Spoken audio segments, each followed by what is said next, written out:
ঐ এই নিশাৰ কবিতা কাৰ বাবে সাজিছা? নিজৰ বাবে। কাক লৈনো ৰচিম এই নিশাৰ কাহিনী? নিজেই দেখোন বিৰহেৰে ভৰা এটি চলন্ত কবিতা। কিন্তু বিৰহবোৰ যে খুলি খুলি খায়। কাৰোবাৰ সৈতে এই বিৰহ ভগাই নোলোৱা কিয়? নাই অ, এই বিৰহবোৰতকৈ দেখোন মানুহবোৰহে বৰ বিষাক্ত। উকা কাগজবোৰেই শ্ৰেষ্ঠ, যাৰ মাত্ৰ নাই কিন্তু বিশ্বাসী।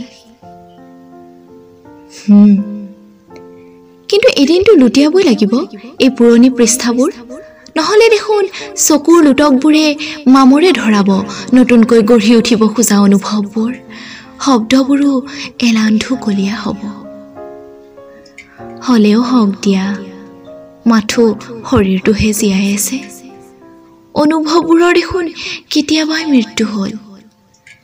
জীয়াই জীয়াই হত্যা কৰা অনুভৱী মইজনী।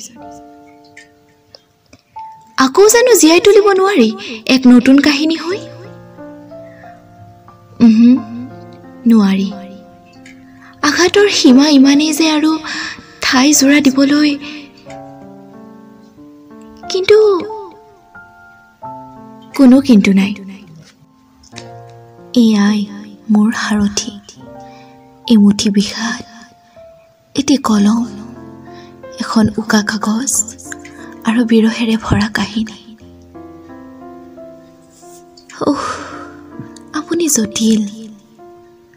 আগতে নাছিলো, সময়ে বনালে মোক জটিল।